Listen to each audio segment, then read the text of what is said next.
Hello friends. और आज हम एक और इम्पॉर्टेंट क्वेश्चन उठा रहे हैं सोशियोलॉजी का, with respect to understanding how to write and how to understand the way to right.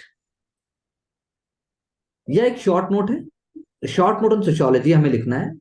The question is short note on sociology developed as a conservative reaction to modernity. क्या sociology का विकास एक conservative reaction था modernity के लिए? यानी कि जो हमने पिछला क्वेश्चन किया था, जो प्रीवियस वीडियो में भी आप देख सकते हैं, रेनेसा यानी वो जो एनलाइटनमेंट है और उसका काउंटर एनलाइटनमेंट। तो conservative reaction to modernity, modernity यानी रेनेसा, मॉडर्निटी यानी एनलाइटनमेंट। तो ये उसी का दूसरा फॉर्म है, एक तरीके से हम कह सकते हैं। तो इसमें चर्चा करनी होगी कि कैसे कंजर्वेटिव रिएक्शन अगर हम माने तो है कि नहीं। तो conservative reaction brought up a thinking that society is a unit. और वो यूनिट कैसे बनता है? It is a result of intellectual forces. बात बिल्कुल ठीक है। चलिए, इनलाइटनमेंट थीसिस कहती है, और काउंटर इनलाइटनमेंट जो बात है वो भी कहती है कि जब उनका चर्निंग होगी तो एक तरीके का सोशियोलॉजिकल थॉट इमर्ज होगा। जो थॉट इमर्ज होगा उसे यहां पर आपने सिंथेसिस बताया। चलिए ठीक है, लेकिन क्वेश्चन इज सेइंग क्या वो कंजर्वेटिव रिएक्शन अगेंस्ट मॉडर्निटी कह सकते हो आप? तो मॉडर्निटी क्या है और कंजर्वेटिव रिएक्शन क्या है, ये हमारे को यहां पर देखना होगा। एडमंड बर्के, कंजर्वेटिव ट्रेडिशन, उन्होंने हिस्टोरिकल और ऑर्गेनिक कॉन्सेप्ट दिया सोसाइटी का यूरोपियन सोसाइटी के बिहाफ में। यानी एशियन सोसाइटीज की बात नहीं है, यूरोपियन सोसाइटी और मॉडर्न एरा की बात है। That change the facade of world and Europe. तो अब आपने यहां बताया कि एडमंड बर्के ने ये बोला, लेकिन इसको दूसरे तरीके से बोलना चाहिए जब आप सोशियोलॉजी को सेंटर में रखोगे। एडमंड बर्के ने यह भी बोला कि political force if ब्लूसम it will destroy Europe. यानी कि वो बात कर रहे हैं कि अगर आप Renaissance, social upheaval, modern ideas को आगे बढ़ाते चले जाओगे तो उन्होंने कहा कि यूरोप की जो सोसाइटी है वो डिस्ट्रॉय हो जाएगी। लेकिन क्वेश्चन हमारा सोशियोलॉजी के इमरजेंस से है, तो आप उसका बैकग्राउंड और आइडिया तो बता रहे हो, लेकिन अभी भी थोड़ा कनेक्शन आई थिंक समय के साथ इमर्ज होगा। तो Durkheim talks about social order through social reforms, being conservative in attitude, that is traditional society, and feared about social disorder।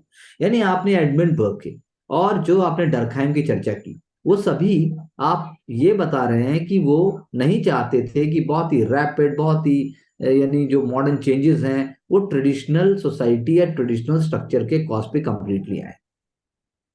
अब उसके बाद आपने लिखा कि ये सारी बातें लिबर्टी, इक्वलिटी, फ्रेटर्निटी जो वर्ल्ड वाइड बहुत इंपॉर्टेंट है, मॉडर्न थिंकर्स उनको भी एक स्केप्टिकल या फिर आप कहिए एक तरीके के कंजर्वेटिव लेंस से देखते थे। Therefore intellectual, social, political forces जिन्होंने सोशियोलॉजी के डेवलपमेंट में मदद की, और ये फोर्सेस जो है कंजर्वेटिव इस एलिमेंट के थ्रू कही जा सकती है, क्योंकि जब उन्हें रेशनैलिटी या फिर रेशनल और नॉन रेशनल फैक्टर के थ्रू देखोगे, नॉन रेशनल फैक्टर्स आपने ठीक बताए हैं, रिचुअल्स है, वर्शिप है, हायरार्की है, बिलीफ है, कल्चरल वैल्यूज है।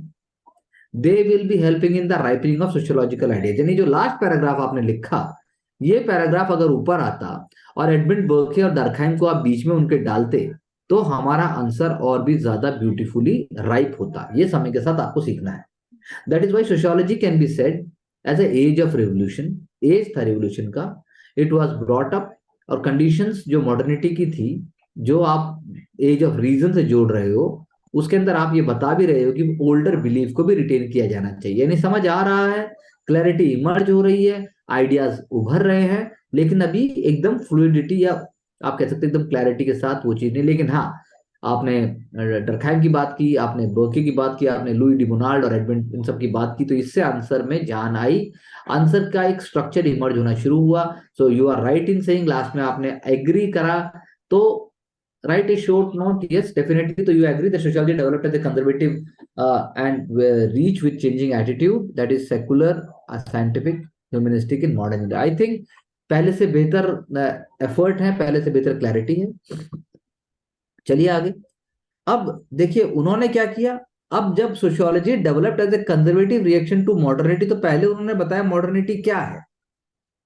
फिर मॉडर्निटी क्या सॉल्यूशन है, उन्होंने दूसरी बात ये कर दी। तो आपने भी बात की, आपने भी अपने विचारों को रखने की कोशिश की, आपकी पर्सनैलिटी के हिसाब से आइडिया इमर्ज हो रहे हैं, लेकिन आपने पहले यहाँ देखा कि पहले यहाँ मॉडर्निटी को बताया, बात कैसे की, फिर देखिए मॉडर्निटी क्या सॉल्यूशन है ट्रेडिशनल बिलीफ्स के लिए, क्योंकि कुछ सोशल प्रॉब्लम्स हैं, जैसे अब इन्होंने डायरेक्ट जंप मारा, social problems like inequality, slum development, poverty. तो काउंटर एनलाइटनमेंट स्कॉलर, जिसकी मैंने पहले आंसर के स्टार्ट में ये बात की कि लास्ट क्वेश्चन जो हमने वीडियो 1 जो हमने डिस्कस किया था, ये वीडियो 2 है। तो counter enlightenment scholars like Louis Bonald और Joseph de Maistre, they deplored the social changes in the name of modernity. वही हमने बात की, उन्होंने एनलाइटनमेंट को काउंटर किया और फ्रेंच रिवॉल्यूशन में उन्हें कंजर्वेटिव्स कहा गया। तो रिफॉर्म तो चाहते हैं, लेकिन सोशल ऑर्डर पूरी तरीके से डिसरप्ट नहीं होना चाहिए। यानी अगस्त कॉम्टे जो पॉजिटिविज्म की मेथोडोलॉजी जिन्होंने दी, वो स्टडी, उन्होंने सोशल वर्ल्ड को स्टडी किया और नेचुरल वर्ल्ड की तरह उन्होंने पाया कि साइंटिफिकली डेवलपमेंट होना चाहिए, आइडियाज को कुछ तरीके से आना चाहिए। तो मॉडर्निटी में इन्होंने देखो बोल दिया, मॉडर्निटी का जो ये एलिमेंट बनाया, church, discord, disruption, ruling class rise in antisemitism, industrial strike, Emile Durkheim की जो बात की, और साथ में कंजर्वेटिव्स के बाद जो पॉजिटिविस्ट सोशियोलॉजी का जो उसके साथ लिंकेज होता है, ये हमें भी इस तरीके से, हम अगर ये भी बता पाए तो हमारा पिक्चर और ज्यादा इमर्ज हो जाएगी। तो ज्यादा स्ट्रक्चर्ड है, ज्यादा ब्रॉड है, ज्यादा कॉन्फिडेंट है।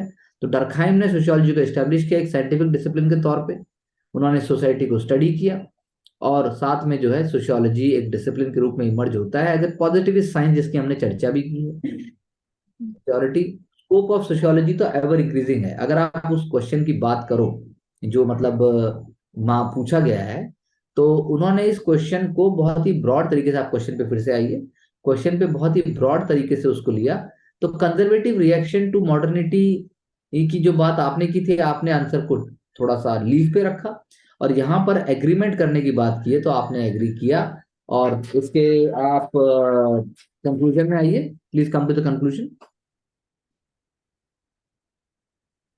एक तो हमारे आंसर्स में भी चार्ट बन सकते हैं, दूसरा हम ये देख सकते हैं कि कैसे हम अर्ली थिंकर जैसे डरखाइम ने सोशियोलॉजी को एस्टैब्लिश किया, लेकिन क्वेश्चन ये नहीं बोल रहा है, क्वेश्चन बोल रहा है कि भाई क्या कंजर्वेटिव रिएक्शन है मॉडर्निटी के पर्सपेक्टिव में, अगर हम कहें तो उस लीग पे अगर हम देखें तो आपके आंसर में अच्छे एलिमेंट्स थे, लेकिन जो जैसे पॉजिटिविस्ट साइंस की बात की या डरखाइम के एलिमेंट्स को लेके आए, तो ये हम भी लेके आ सकते हैं, ऐसा आप कह सकते हो। तो आप क्या कहना चाहेंगे?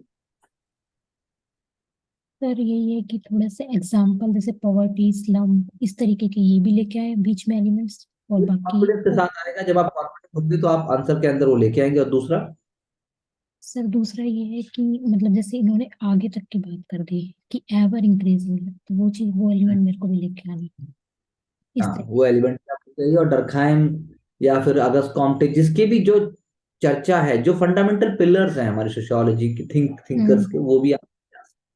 हाँ जी। तो good effort, please go back, please revise और देखिए, and we will get back with the next interaction. Thank you very much.